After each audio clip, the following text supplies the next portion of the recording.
Welcome back. This is the social listening segment here on the BDTV Breakfast Show, and this is where we bring you some of the interesting conversations making the round on social media. My name is Elizabeth Musa, and today I'm here with Desmond. Hi, Desmond. Hi. How are you today? We're good. Firstly, Great. I'm not sure we've really spoken this new year, so how have you been? Yeah, this new year, well, the new year has been good. It has welcomed everybody, and everyone has their own experience. But so far, it's been a good year. So we're looking forward to having it even better going forward. Yeah. So Looking forward to a better year. of course. Well, let's see what the social media is saying, if it's a good or a better year or whatever. But to begin with, a retired police inspector identified as Linus Monday has allegedly been caught embarking on a stop and search operation. Now, a viral photo showing the former officer in a police uniform with ID card number 6257 was circulating. Now, this suspect was paraded in one of the police divisions in the country, and this is according to Daily Trust. As the photo of the police officer went viral, it sparked an online conversation about the retirement benefits for police officers and others who serve Nigeria in their prime. So let's see some of the conversations on social media before I then hear your own take on this one, Desmond. Quite interesting conversation that this has sparked, if you ask me. Dare says, if they can show me receipts of his regularly paid pension since retirement, I'll concur with any punishment pressed. And that's according to Dare. Let's see if you have more reactions. Ulama says, our policemen need proper retirement benefits so they integrate into society with ease after retirement. Those at the lower rung of the force often find it more difficult to do any other job than security. Gabi goes on to say, this is how senior citizens are treated in Nigeria. Someone that should be relaxing in the comfort of his home, enjoying his pensions and gratuities. Hunger has presented him with the wrong option he can't resist. Wow, that's really sad. But that's how people are reacting to that story on social media. But I want to hear your thoughts on it, Desmond. What's your view on this situation? Okay, well, the story is quite a sorry one, and it's another slap on the Nigerian. I say the Nigerian government now, not just the police, not just the Nigerian police. There's actually an ill practice with these servicemen. So what they do, basically, knowing fully well that the country doesn't really have good retirement package for them, and most times they don't even keep to their words. So what they do is that there's usually this thing they do with their age, where they have to actually reduce their age, so they have enough time before they meet up the retirement age, so that they can still be in service and of course and still be paid and stuff like that, because they know fully well that when they retire, all right, the government mostly doesn't keep to their words. There are no retirement benefit for them. So it is the same case as this man right now. Of course, after you have given your 20 years, 30 years, 40 years, your lifetime, all right, to the police force, what do you get? You get almost nothing. So how do you think, or how do you expect that this person would survive? And he probably has children, even grandchildren. So he really definitely has to take care of elderly. them. And now, yeah, so it's not that this is not to justify what he did, but also to just empathize. Yes, and this is to say that it leaves the government with so much work. I mean, in fact, those that are even in the police force still active, what is your take home like? That is why you see these stop and search is not just for the purpose of, hey, let's see whether you are supposed to be on the road. It's also for something they want to get.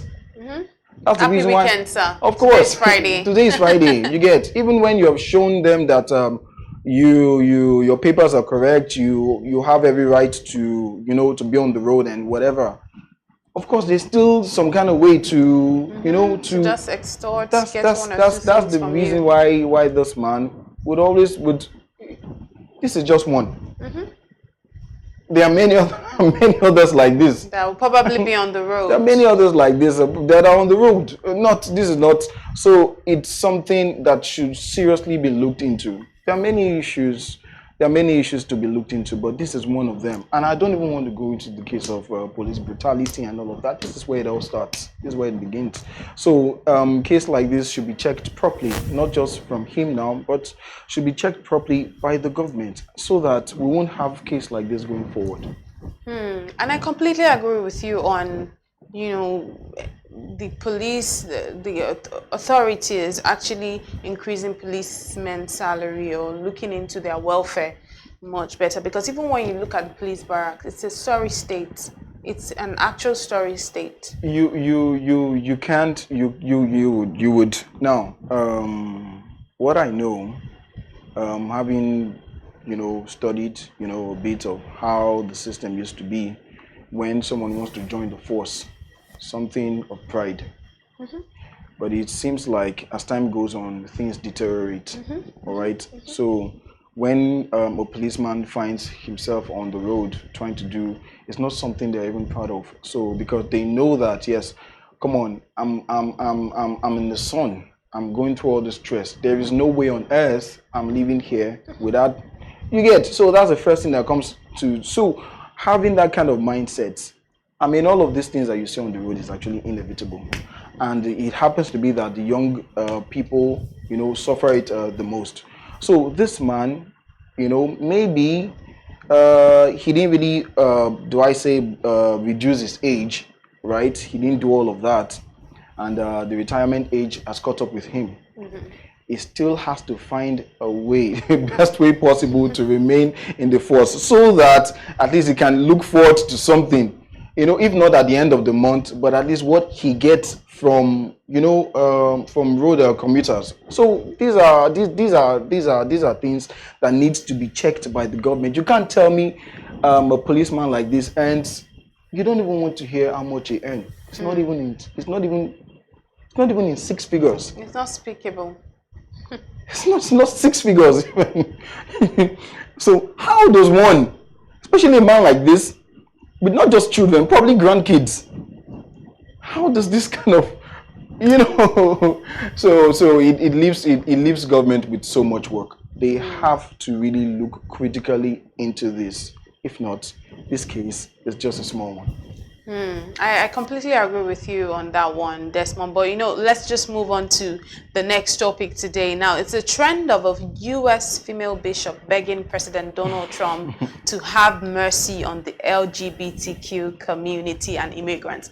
Now, the Episcopal Bishop of Washington has appealed directly to Donald Trump to have mercy upon communities across the country that are targeted by the new administration's immigration and LGBTQ plus policies. Now, when asked about the sermon, which amounted to a bold public criticism of the new president, Trump told reporters it was not too exciting and went ahead to place a penalty on the bishop criticizing a sermon. Now, this has been a conversation on social media, supporters of the LGBTQ plus also, clamoring for some sort of, mercy, just like the bishop had done. But, let's see the reactions on social media, because that's what we are here to do today. We are listening to some of these conversations. So John Boatwright says, there are nor have there ever been women bishops in the Holy Church. So regarding Reverend Boulder's recent address before Trump and his administration, let me say that she does not and cannot speak with any ecclesiastical authority, only an administrative one of sorts. That's according to John. Call Me Labeler says, LOL, why will a bishop encourage what goes against her belief? Yeah, he has a point there actually, because if you say this is your belief, so then how are you encouraging, what goes against it? M. Nasir says, I don't think it's necessary to defend those LGBTQ. She made a good point at the end, but starting was just something else. I'm thinking it will consider. Let's see if we have more reactions to it on social media. I don't think we can take more reactions to it on social media, but I already saw you laughing, Desmond. What are your thoughts on this one? All right. Okay, so let me try and create some sort of foundation to this.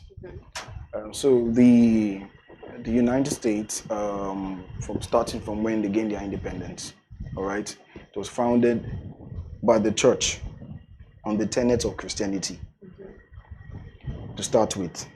And it's so sad to see that along the line we find government after government deviating from that. The Bible recognizes, of course, only two genders, the male, the female. God didn't say that there's transgender or there's what have you. Right. Now we have, let me not just restrict Artificially this. created genders. Let me not just restrict this to the Democrats right now, but we have government after government coming to say, okay, let's expand the rights of humans or these human beings to determine what they want to be, not just by way of profession now, but equally by way of birth.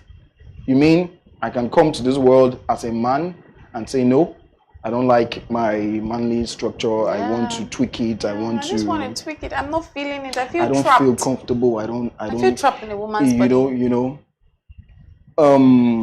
It's already clear that Trump's emergence is going to bring all of this rubbish. See, I am on air and I am describing this as rubbish. It's going to bring all of this rubbish to an end. You're standing strong on your views. And it's even more sickening to say that someone who advocates or someone who pleads on behalf of these people is even, so to say, a bishop. Someone who is supposed to be, what does the Bible say? Now, where it becomes even complicated, and this is where it becomes even more interesting for me, is these people already exist. Okay, there's that. These people already exist. So, what is Trump saying? All right, is he saying that some of them are Americans by origin? Some of them are Americans, like, of course, they are citizens. All right. So, what is Trump saying? Is he saying, since you have structured your body to something else, maybe you should find a way out of the United States? Or is he saying that you should take yourself back to your original state? Or is he saying, what is he saying? So these are the things. I don't know if this is what the bishop is actually trying to buttress, but then saying that he should have mercy on them. What does he want Mr. President to do at this point? I should allow you. Go ahead practicing what you feel like you want to. No, but what are the penalties now, though? Are there any penalties? Now, this is not, of course, America is a democracy, so it's definitely going to go through the parliament. But as it seems right now, it doesn't even seem like there's anything stopping Trump at this point, because you have the Republicans and they're even a majority right now. So the penalties actually will be strictly, because we don't even know what it is at this point. But what I believe Trump has achieved by this is that it stops any further wrong thinking. You just waking up in the morning and say, oh, I wanted a boy from the very beginning. God gave me a girl. I must have this girl as a boy. Let me just give you. But it's not. I don't think it's always really a case of the parent. I think it's always the people themselves that decide that, oh, I want to identify as a girl. We have heard I cases. I want to identify as a male or a female. It's not always that. No, we have seen cases that is determined by the parents. How do you? Those cases are not. They're not common, are they? No. How do you describe puberty blockers? Let me make you understand that. This is it. A parent, let's say, she just wants a male child, and of course God gives them a female child. So what they do is that at puberty stage, they start giving them some sort of drugs that would block all the hormones, like their natural stuff from growing out and having it blocks everything.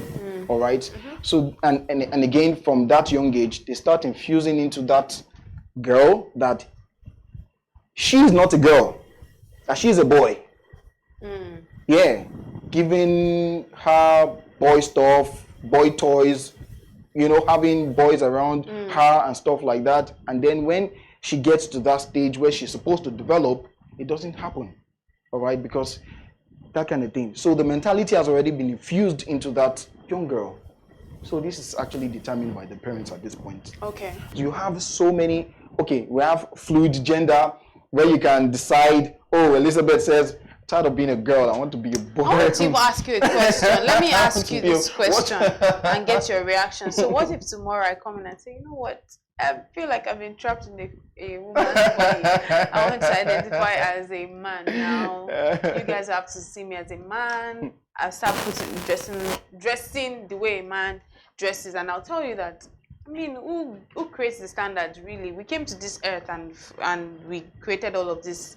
Oh, this is what looks masculine. This is what looks feminine. And I tell you now, tomorrow, that I'm going to define what looks Elizabeth for me. But the truth is, I feel like I've been trapped in a man's body. So I want to be identified as a man. What would you say? So, God actually made human beings higher animals, right? But also place some restrictions. He put some restrictions there that there are some things that are only determined by him. All right? You came to this world as a woman.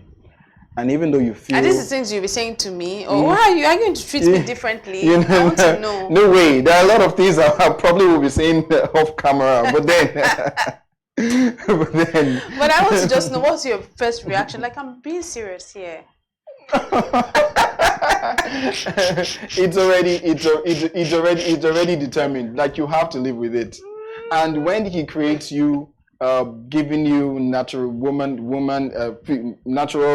features and stuff like that, he equally gives you that mentality too. So you don't think you're a man or that kind of thing. So to start with, let's just accept that. All right. So some of these things, so naturally, I've also made my findings that it's possible that there are some men who naturally have that flair for their fellow men. It's there. Now, my own take, you can't possibly control everything, including the ones you don't see. So my own take is that if those people exist, which they do. Yeah, they do exist. Yes, personally, I've even so if they so let's just use the word if they exist, whatever it is that they do, they shouldn't display it in public. This is just my that's your own personal take. They shouldn't display it in public. Why? There should be freedom for everybody to exist, to live. There shouldn't be discrimination. So why there should be freedom? The same way Desmond is free to move around and just live life as a person, so far it's not hurting anybody. The same way Elizabeth, the same way, Kathleen Jenner, and everyone. Do you know how deep? Do you know how deep this has gone? It's gone to the point that it's equally legalized in the hospitals, all right, where there has to be the Democrats legalized it in every hospital, that there has to be as a hospital, as a healthcare organization, if you do not have this facility, you cease to operate. What facility is that? This facility that supports this LGBTQ agenda. Yeah. Okay. So I can just decide to stroll into a hospital one morning and say, "Oh, I want." So what do you think about someone like a Caitlyn Jenner that it's at old age he decided that, formerly Bruce Jenner decided that I've been feeling trapped in a man's body and I want to identify as that idea is a woman, and then he changes, went on that surgery and did all of that. Elizabeth, stuff. I'm sorry, that idea is satanic. Where's that from? I mean, how can look, the best it can be is that fine, you as a man you feel you have this flair for a man, all right, go and just in your closet, just you look so irritated. Come on, it's even beyond, it's even gone past just a man and man having an affair like that. It's more than that. I mean, what happens where you block those natural organs? What happens when you start to enlarge some part of your body because you want to feel like, as a man, you want to feel like you're a woman? What happens when you, okay, now have you imagined, fine, where you have a restroom for male and female, and somebody like, I'm sorry, Bobrisky now, where would he go? Which one? They need to create so restroom for, you know, I don't know, maybe when we, in public places now, there should be male, female, trans man, trans This woman. whole thing is a mess, and I am happy Donald Trump is cleaning it up. Just to conclude, right, the United States is founded on the principle of Christianity. This is one thing. That's why you see other religions. But that's why other religions will also say that it's like Christianity wants Christianity tries to push their religion down to every other person. The country is founded by the church. You know, no. It's also understandable when other people that practice other religions, not just for this case of the LGBTQ case, I'm talking about generally. Yes. It feels like, okay, we're in the minority. Why does it feel like it's every single time it's like Christianity is trying to force down their religion and all? I'm not a Christian, I'm Buddhist, I'm this, I'm that. So I should be able to do what I think it is I believe. Don't try to push down some standards. Donald Trump has not stopped other religion to actually go about their practice. He hasn't done that. And I'm not sure that's one of the things he's set to do. But the point, let me just make my point here. Okay. So what Donald Trump is trying to do is to return sanity, all right, to stick to what has been made from creation. Don't come and tweak anything or change anything.